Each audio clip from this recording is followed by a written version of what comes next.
आज दोस्तों राधा और किशन का प्रेम देखकर आपके पैरों तले जमीन खिसक जाएगी।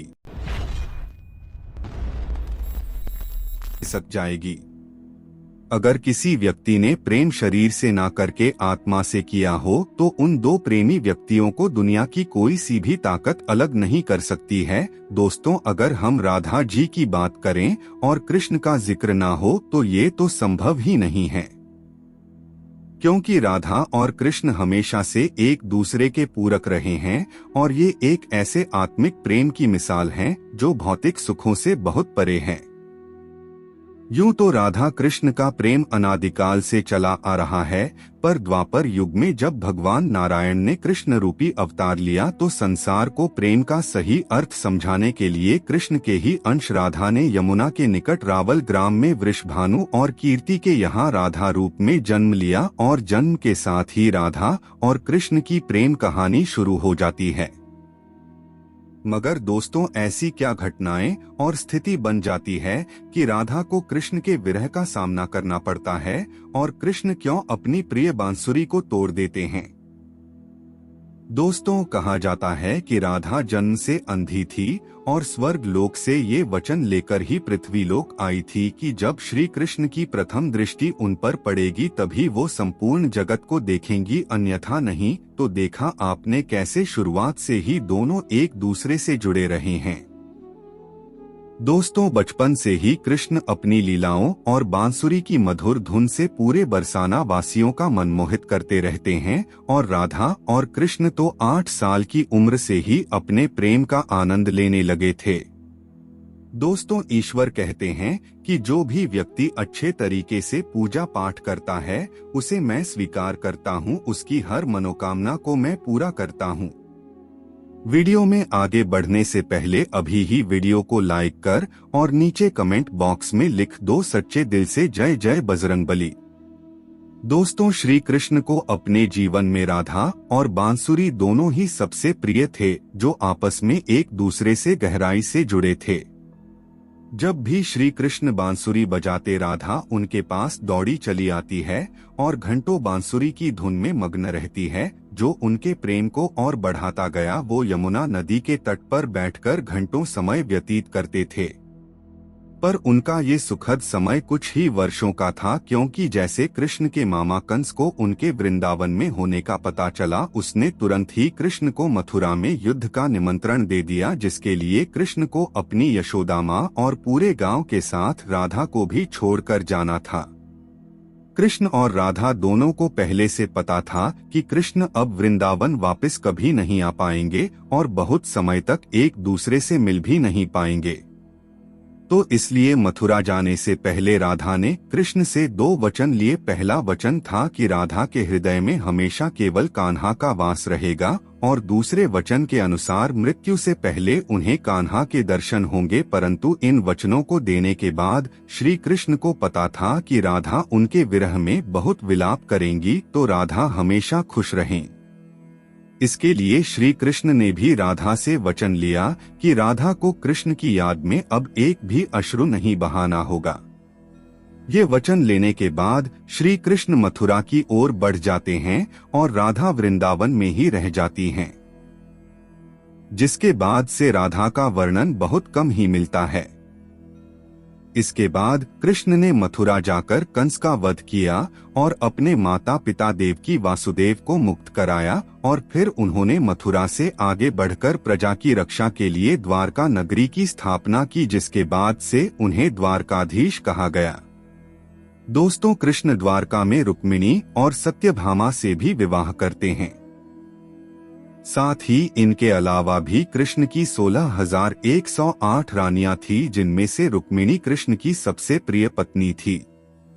उन्होंने केवल कृष्ण की छवि को देखकर ही उन्हें अपने मन में बसा लिया था और कृष्ण से विवाह के लिए वो अपने भाई के विरुद्ध भी चली गई थी। प्रेम पत्र के माध्यम से कृष्ण को बुलाकर और कृष्ण के साथ भाग गई थी। फिर उन्होंने कृष्ण के साथ द्वारका नगरी में सुखपूर्वक अपना जीवन व्यतीत किया और कृष्ण भी अपने दैवीय कार्यों में लीन हो गए। अब यहाँ पर कुछ दोस्त ऐसे भी होंगे जो हमारी बातों को हल्के में लेंगे क्योंकि उन्हें वास्तुशास्त्र और असली प्रेम का ज्ञान नहीं है। इस पर एक कहावत भी प्रचलित है कि बंदर क्या जाने अदरक का स्वाद। अर्थ यह है, कोई भी व्यक्ति वास्तुशास्त्र के बारे में नहीं जानता है तो फिर इन उपायों में या वीडियो देखने वह विश्वास ही नहीं करता है। इसलिए दोस्तों, सही सटीक 100% जानकारी के साथ में जानने के लिए इस वीडियो से जुड़ जाना। दोस्तों, वीडियो को आगे बढ़ाते हैं। दोस्तों, आपके पास अभी जितने भी काम है उनको साइड में रख दीजिए। ध्यानपूर्वक जो आपको बताया जा रहा है उसे देखिए और सुनिए। दोस्तों, आजकल तो हम भौतिक विवाह को ही सच्चे प्रेम का माध्यम मानते हैं, पर राधा और कृष्ण तो एक ऐसी मिसाल है जिन्होंने तो कभी विवाह ही नहीं किया, केवल अपने मन और हृदय से एक दूसरे को प्रेम किया और उसी सच्चे प्रेम से एक दूसरे से हमेशा बंधे रहे। दोस्तों, राधा और कृष्ण के प्रेम की बहुत सी अलग अलग कथाएं हैं और एक प्रचलित कहानी ये है कि श्री कृष्ण कभी कभी सोते ही राधे श्री राधे बोल पड़ते थे, जो श्री कृष्ण की रानियों को अच्छा नहीं लगता था। तो एक बार रुक्मिणी ने श्री कृष्ण से कहा कि हे प्रभु, प्रेम तो हम सभी आपसे करते हैं, पर ऐसा राधा जी में क्या है जो आप सोते हुए भी उन्हें याद करते हैं। तो कृष्ण बोले, तुम एक बार राधा से मिल आओ, फिर तुम्हें खुद ही पता चल जाएगा, और उनके लिए कुछ लेते हुए भी जाना। जिसके बाद रुक्मिणी राधा जी के लिए बहुत गर्म दूध ले जाती है और राधा के महल के द्वार पर पहुंचती हैं, जहां वो तेज और ऊर्जावान स्त्री को खड़ा देखती हैं। उनसे पूछती है कि क्या आप ही राधा हो, तो वो कहती हैं, नहीं, मैं राधा नहीं, उनकी सेविका हूँ।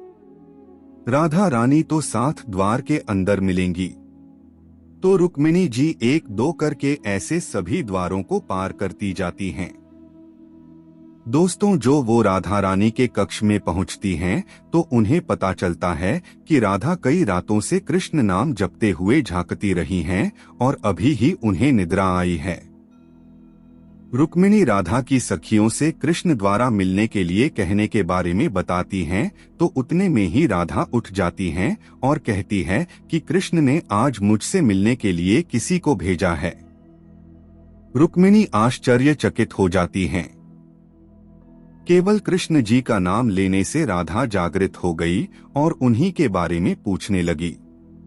इतना ही नहीं, जब राधा को पता चला कि कृष्ण ने उनके लिए प्रसाद भेजा है तो वह बिना कुछ सोचे रुक्मिणी से वो गर्म दूध लेके पी जाती हैं, जिसे देखकर रुक्मिणी हैरान रह जाती हैं।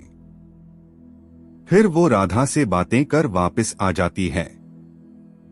ये सब हो जाने के बाद जब रात्रि के समय रुक्मिणी श्री कृष्ण के पैर दबाती हैं तो देखती हैं कि उनके पैरों में छाले पड़े हुए हैं, जिसे देखकर वो हैरान रह जाती हैं और पूछती हैं कि प्रभु, आप कहाँ पैदल गए थे जो आपके पैरों में छाले पड़ गए।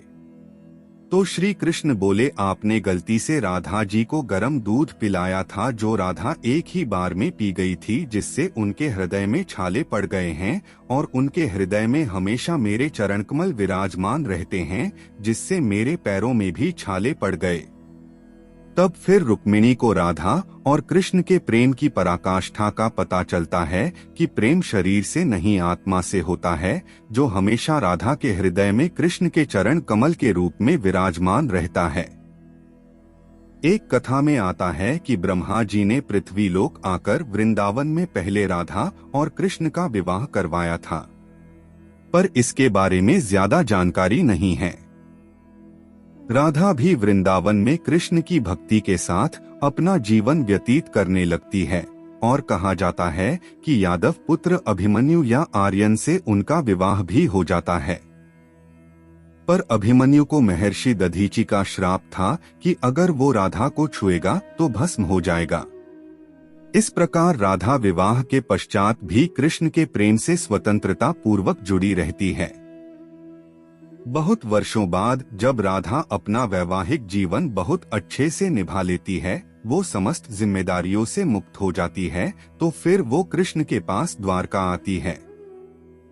द्वारका पहुंचने के पश्चात राधा और कृष्ण आपस में मौन रहते हुए मन की अभिव्यक्तियों से घंटों एक दूसरे से बातें करते रहे। कृष्ण के अलावा द्वारका में राधा को कोई पहचान भी नहीं पाया। फिर राधा कृष्ण के महल में निवास करने लगी और कृष्ण ने भी उन्हें महल में देवी के रूप में नियुक्त किया, जिससे राधा महल में काम करने के साथ साथ समय मिलने पर कृष्ण की भक्ति और उनसे प्रेम पूर्वक बातें कर सकती थी। परंतु कृष्ण तो अब अपने राजपाठ व अन्य कार्यों में व्यस्त रहते थे।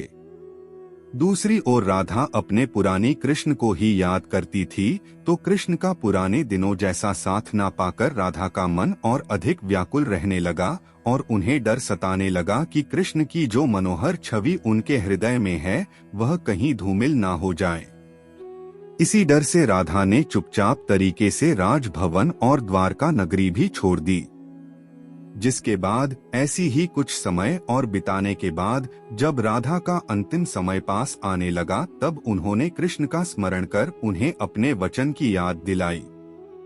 राधा के स्मरण करते ही कृष्ण वहां दौड़े दौड़े चले आए। परंतु राधा की अत्यंत दयनीय स्थिति देखकर वे अत्यधिक भावुक हो गए और उन्होंने राधा से अंतिम समय में कुछ मांगने को कहा, जिस पर राधा ने उनके सामने एक ही इच्छा प्रकट की थी कि वो अपने जीवन के अंतिम क्षणों में कृष्ण का वही रूप देखना चाहती है जैसा वो वृंदावन में देखा करती थी। वो उन्हें वही बांसुरी की मीठी धुन बजाते हुए सुनना चाहती है। दोस्तों, राधा का बस इतना कहना था कि कृष्ण ने अपनी बांसुरी उठाई और वही मीठी धुन बजाने लगे और बांसुरी बजाते हुए कृष्ण और उनकी धुन सुनती राधा दोनों की ही आंखों से प्रेम के आंसुओं की धारा बह रही थी। इतना ही नहीं, बांसुरी की मीठी धुन सुनते सुनते ही माता राधा ने उनके सामने प्राण त्याग दिए, जिसके बाद उनकी मृत्यु से कृष्ण इतने विचलित हो गए थे कि उन्होंने अपनी प्रिय बांसुरी को वहीं तोड़कर फेंक दिया था। तो ऐसे राधा की मृत्यु के साथ ही कृष्ण ने बांसुरी से भी हमेशा के लिए मुख मोड़ लिया, क्योंकि बांसुरी और राधा का एक अद्भुत रिश्ता था। इसलिए राधा की मृत्यु के पश्चात कृष्ण ने अपने शेष जीवन में बांसुरी तो क्या किसी अन्य वाद्य यंत्र को हाथ भी नहीं लगाया। दोस्तों, राधा और कृष्ण की प्रेम कहानी के लिए कहा भी जाता है, एक तो वे ही राधा संग स्नेही जिनके शरीर बस अलग थे और आत्मा एक ही थी।